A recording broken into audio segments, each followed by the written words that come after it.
This episode is brought to you by IndieBase, the smart, simple and budget-friendly electronic patient report system built for the realities of HEMS work and pre-hospital care. Whether you're a solo responder, part of a flexible team or working across a large organisation, IndieBase is the right solution for you. So it works on any device, laptop, tablet or smartphone, and crucially it runs offline when you need it the most. So born from trusted foundation of HEMSbase and built by the Medic One systems team, IndieBase combines a familiar intuitive interface with rock solid reliability. So from festival first aid to complex patient transport to high acuity critical care, IndieBase is ready for every pre-hospital scenario. So it integrates with all popular pre-hospital monitors and includes powerful case review and indeed clinical governance modules. So it's ideal for maintaining high standards and supporting services preparing for CQC registration. So there's also a dedicated patient feedback module, which when used alongside clinical governance supports continuous improvement and patient-centered care. So for those working across multiple organizations, IndieBase gives you a personal logbook that unifies your data and even integrates with your HEMS-based logbook. So it's quick to deploy, easy to use and built for the field. IndieBase makes electronic patient reporting simple wherever you are. So find out more at indiebase.net. That's INDIEBASE.net or head to the show notes for further information. You're listening to the Pre-Hospital Care Podcast on the Medics Academy Network. Welcome back to the podcast. In today's episode, it's slightly different. What we're actually going to do is do a deep dive into our guest's lived experience with cystic fibrosis, vicariously through the remarkable journey of our guest Paul Butler. So diagnosed at 2 years old and warned he wouldn't reach 20, Paul's childhood revolved around twice daily chest physiotherapy, 3 daily nebulisers and a mass of hospital admissions for infections that chipped away at his lungs. So by his late teens, the odds felt fixed and indeed against him, with an average life expectancy hovering around 30 for cystic fibrosis. So Paul's lung capacity was already tumbling at that age, but everything changed the day he cradled his newborn daughter, Amelia. So faced with a future he refused to miss, Paul overhauled his life, embracing rigorous medication adherence, evidence-informed nutrition and training regime that turned a patient into a personal trainer who now deadlifts triple his own body weight. So at 45 years old, Paul hasn't been hospitalized for 7 years and indeed views fitness not as vanity, but as respiratory medicine performed in a gym. So in this conversation, what we're really going to do is just give a unique insight really into Paul's lived experience, and hopefully it will help from a clinical perspective, but and also very much from a lived experience and indeed the mindset shift that Paul has used to really flip the narrative on its head. Welcome to the podcast, Paul. Hey Owen, how you doing, mate? It's good to see you. Thanks for having me. Oh, listen, pleasure. It's a pleasure. And it's really, this genesis of this conversation really was that you featured on another conversation, which we'll put in the show notes. And I listened to that and I just thought, actually, this is such a powerful account, Paul, and actually just a fundamental testimony of how you flip the narrative. And I guess I'd just like to start, mate, if possible, by just asking you around just that early diagnosis and prognosis, not expected to reach the age of 20. How did that just shape your childhood and family life and frame of mind? Do you know what? I think what it was, I was 2 years old, and unfortunately the doctors at the time didn't really know what was wrong with me. And I think they gave me something like 2 weeks to live because I was malnourished. I couldn't eat, wasn't eating properly. It was just, luckily this doctor stood me up and said, oh, look, I think we need a testing for CF. And he told my parents that we got good news and bad news. We can save his life, but it's very unlikely he'll live into his 20s and he'll never father children. So growing up, my parents were very good at not wrapping me in cotton wool. I will say that. They tried as best they could for me to lead a normal life. It affected them both mentally at different stages early on in my life. And do you know what? I do honestly feel like even at an early age, there was like a sense of urgency for me to do things as well, but there was always an element of hope, and it made us a close-knit family, not just my parents, but also my closest family, like my cousins, my aunties, and, I had a lot of support growing up, and even my uncles and aunties would help me with physiotherapy and stuff like that, which was you know, it made me who I was even at an early stage. I did know I was different because I wasn't hashtag normal, so to speak, because I was having, you know, treatments on a daily basis and stuff like that. But it became my routine, you know. So that was from an early stage. That became my sort of life growing up at an early age, you know. And I did try to do as much as I possibly could, you know, playing with friends and doing what I could. I was very at school.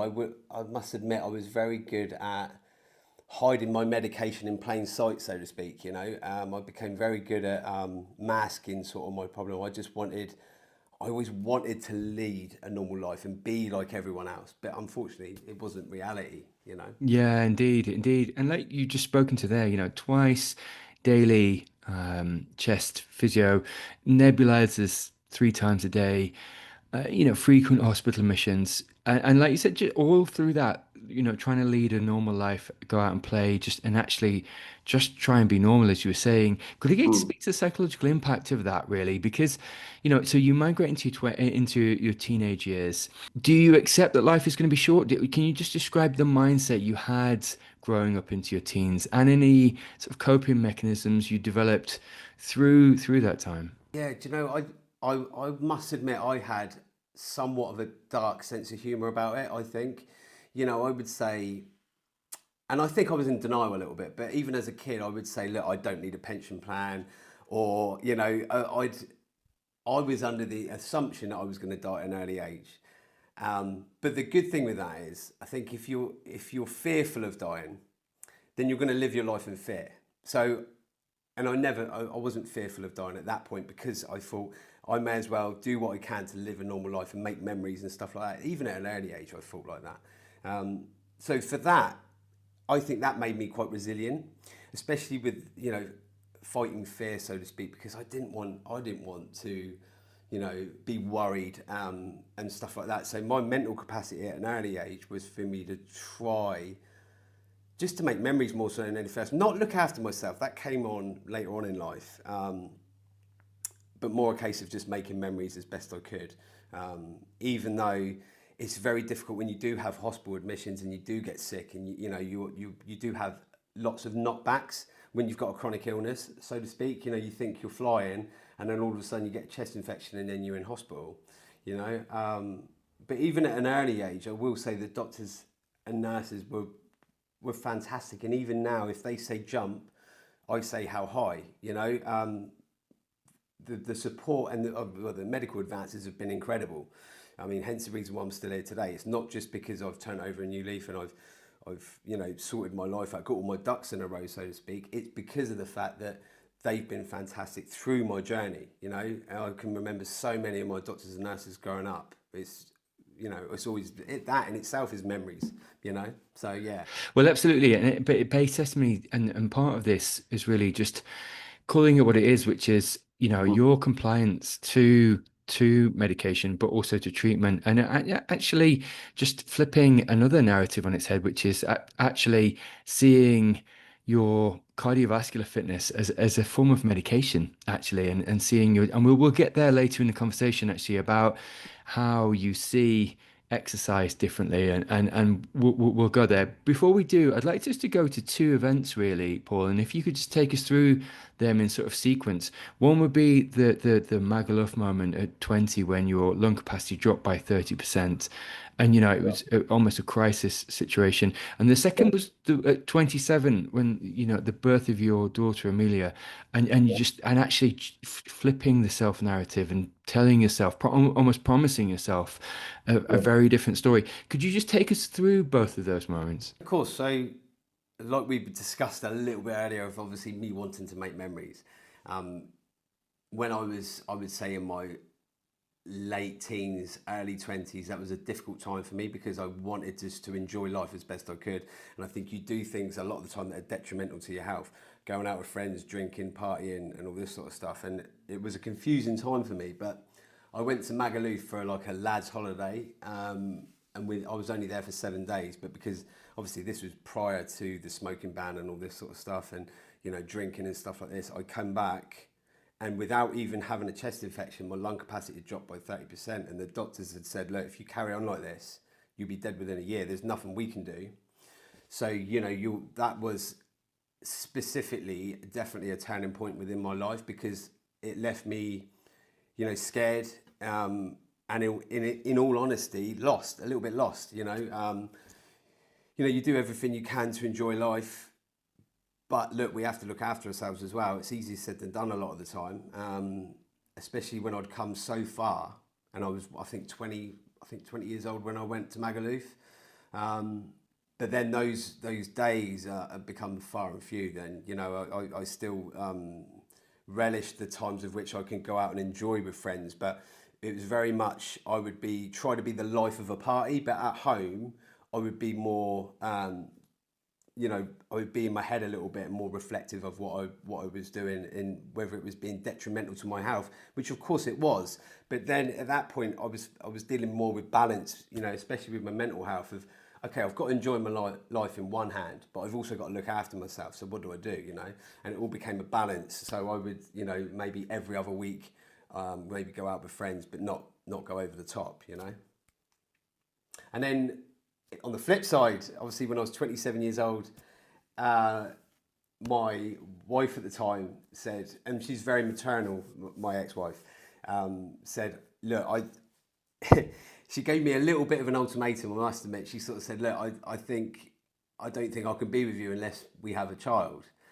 And that, I think, was a turning point for me, because I never wanted to have kids. I'll be completely frank and completely honest with you, for the main reason being, I never wanted to say goodbye to my child. And that, it's quite funny how she became my why because of that, because we went through IVF and we did have a baby. And even before Millie was born, I started doing everything I possibly could to stay fit and healthy. I wanted to be the dad at the school gate. I didn't want to be a photo on the mantelpiece. So, that was my turning point. And when Millie arrived, it brought things on a hell of a lot more. I was going out a hell of a lot more less, and I was just looking after myself a hell of a lot better. That being said, everyone's journey is unique, and I made so many mistakes early on, so many mistakes. And it's one of the reasons I became a coach, actually, is because when I looked in the mirror, I didn't like what I saw. And I was overweight, but there was a good reason why I was overweight, because if ever I got sick, I would lose weight in hospital. So the hospital actually wanted me to be a little bit overweight. And because I was looking in the mirror, I thought, right, I don't look fit. What I need to do is just stop eating and run, right? And that was detrimental to my health. So I ended up coughing up a hell of a lot of blood in the process of doing that. Ended up in hospital, which was totally detrimental to everything I was doing. So I went from running then to reading everything I needed to do about obviously getting fit and healthy. I started looking at hypertrophy, how to eat properly, started studying a little bit better with how I was going to get from A to B, not just as quickly as possible, but as safely as possible. So could you just take us through that, Paul? Because you have flipped things on its head, and the clinician said, look, outdoor running is no good for you, but you transitioned, from gym training to personal training and even bodybuilding. Could I get you to speak to, just what, how tailored exercise looks for you, and indeed what listeners should know really about embracing exercise to mitigate the effects of cystic fibrosis? Well, yeah, we talk about cardiovascular health, and, we're all taught with obviously cystic fibrosis being a lung disease, but there's more to it than that. It affects a hell of a lot more, and even more so now, because a lot of CF patients are living longer now because their lungs are so much better because of the medications. But there's obviously other ailments like liver, pancreas not working, so I can't digest food properly. So there's so many different things I had to learn about, like relearn in a way, actually. But with running, I knew that was fine if I could do it in a gym, or out where you've not got car fumes and stuff like that, and environmental things that are going to affect your lungs. But then I started looking at resistance training, and I think everyone is individual with how their body responds to certain exercises, and I found what really worked for me.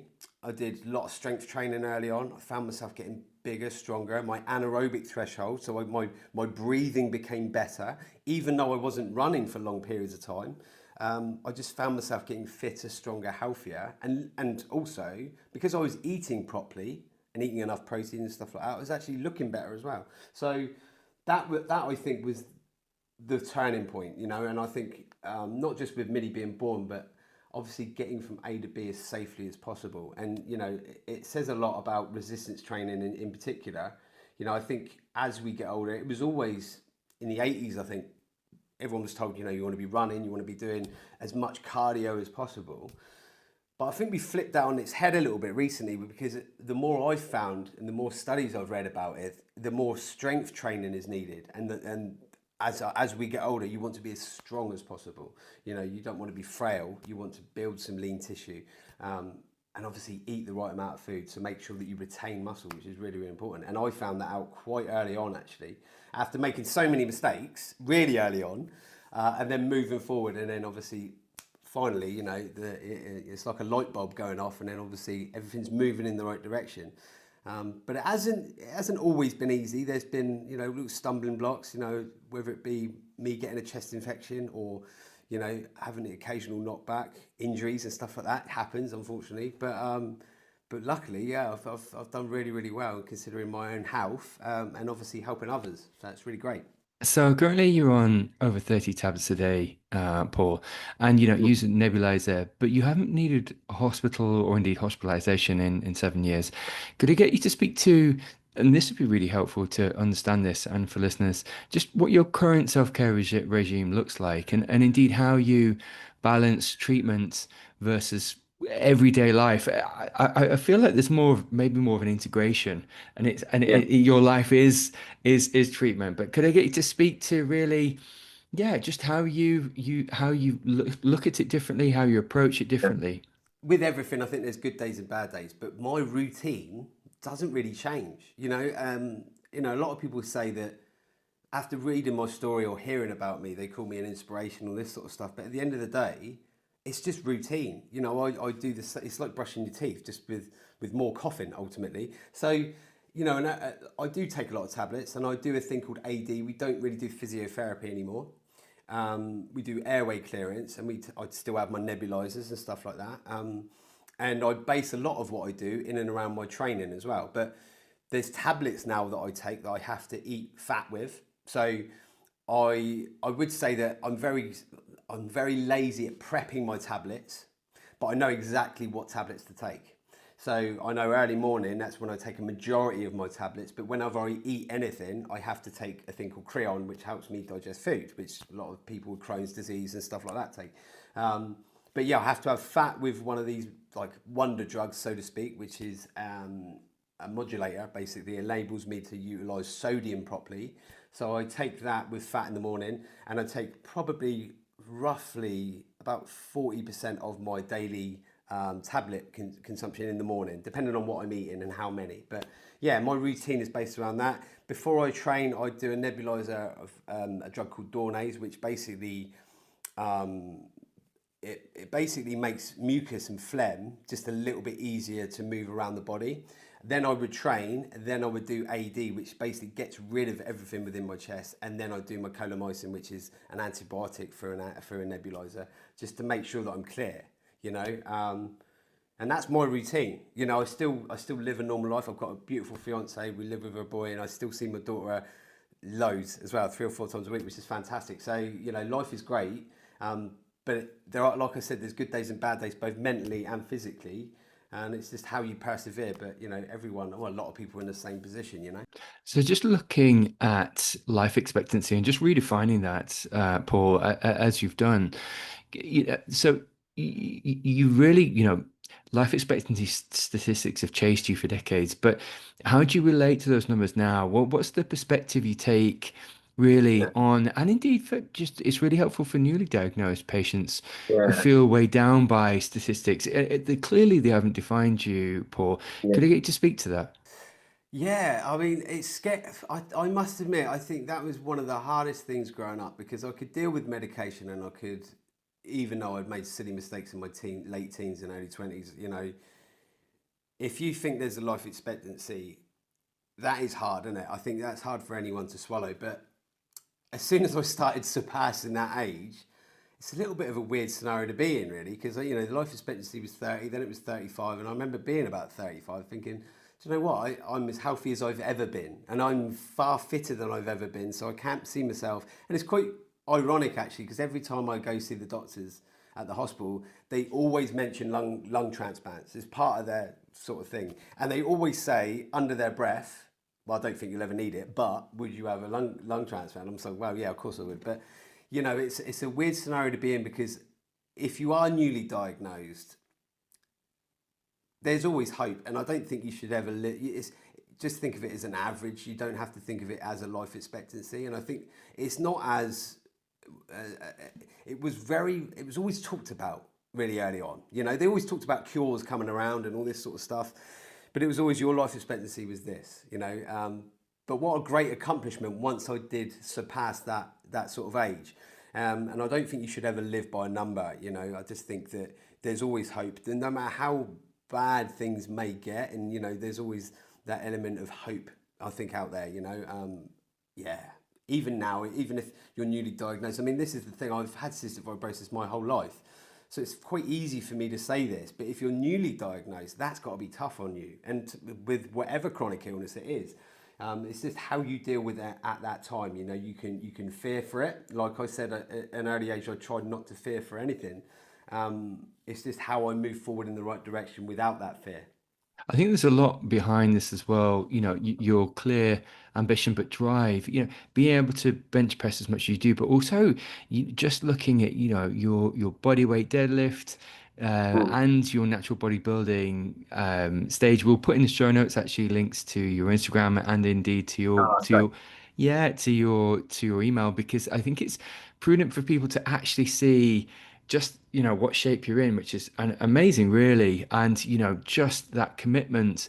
So there's something you're not really, there's this unwritten rule of just the fundamental commitment that you're showing, and to your diet, to your regime, like you said, the compliance, but the whole treatment and the whole perspective is changed.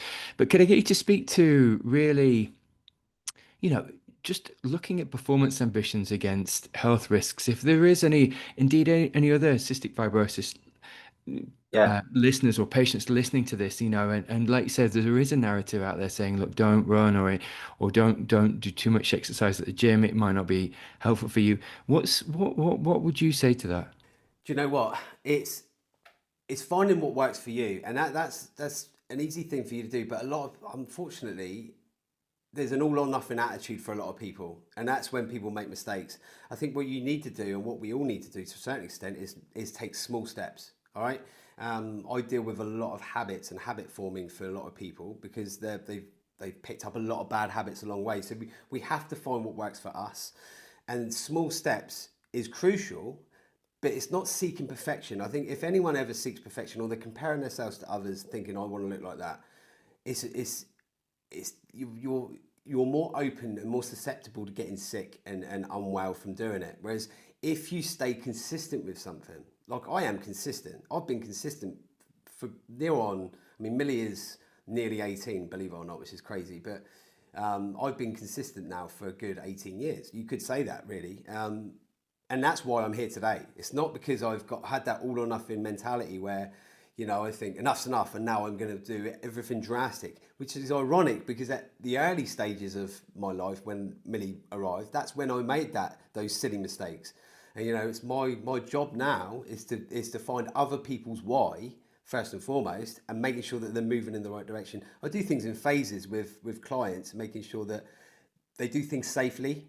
You don't want to give people too much to do too soon, because it becomes unsustainable. And I think that is absolutely crucial for any goal, whether it be living longer or just looking good and feeling more confident. And something you said, which is quite powerful in itself, Paul, actually, is that you're grateful for the cystic fibrosis diagnosis because it kind of led you to the life you currently have. Could you Yeah. unpack that philosophy and indeed how listeners might apply a similar mindset shift in their own challenges? I am extremely grateful for it. I wouldn't have said that at an early age, of course not. It's not a nice situation to be in when you're the sick kid at school, so to speak. But now it's made me realise how resilient I am. And also I can approach my job as a PT and a coach with a certain element of empathy. I know what it's like to hate your body, and I know what it's like to, you know, have to fight for something. And I've come out of it the other way, the other side of it. So it puts me in a really great position. Also, it puts me in a position where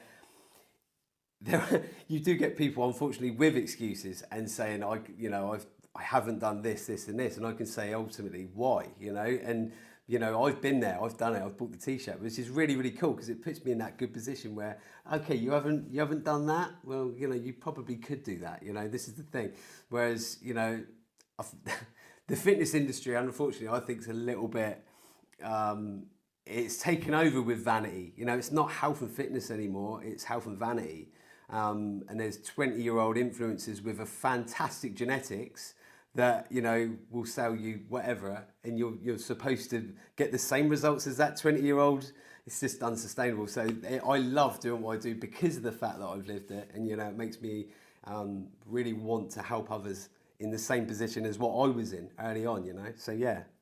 Yeah, absolutely. No, Paul, absolutely. So just to finish off, actually, just drawing on your lived experience, Paul, is there any practical tips you could give paramedics or indeed other providers really as they encounter people with cystic fibrosis or other chronic diseases? Just because a general theme throughout this whole interview really is self-narrative, and like you said, almost not letting the stats either A, define you, or B, lead your decisions, because clearly, you know, when you have a counter narrative and you live that, you're the fruition and the product of that, you know, just immensely healthy, living over twice the life expectancy. So could I get you to speak to just maybe some tips really that would flip that narrative for clinicians or other people, just to help guide them sort of deliver almost more patient-centered care? Yeah, I think it's that sensitivity I think is needed. You know,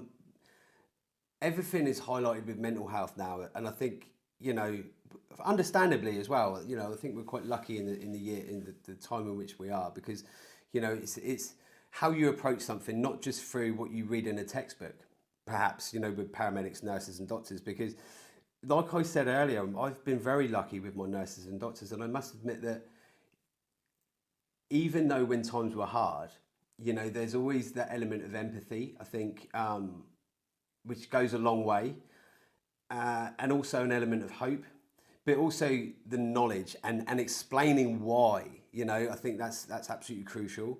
You know, being in a predicament where something's gone wrong is not an easy situation and it's scary.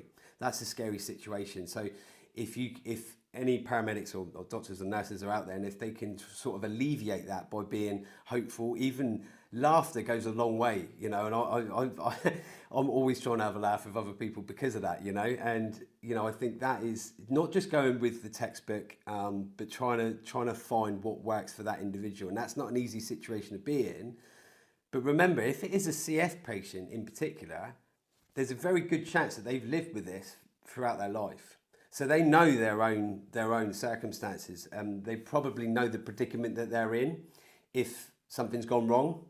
Whereas if it's someone, you know, paramedics, obviously, they're dealing with scary situations, I guarantee it, and they're seeing a lot of things that, you know, God forbid, you're going to get scared individuals that have never experienced anything like this before, whereas CF patients have. And a lot of people with chronic illnesses have been in the same situation. You know, I train a guy with cerebral palsy, and, you know, this guy is absolutely fearless. He's an absolute pleasure to train. But yeah, having that empathy and I think hope is absolutely crucial, with a bit of laughter sprinkled on top will get you a long way.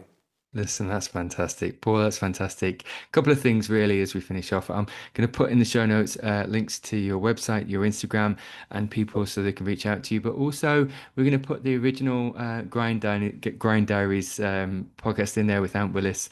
I think it's a fantastic. It's a more long form interview, but it just really also impacts your journey and the highs and lows. But I just want to say thank you, mate, for being such an inspiration to so many people. Pleasure, absolute pleasure, mate.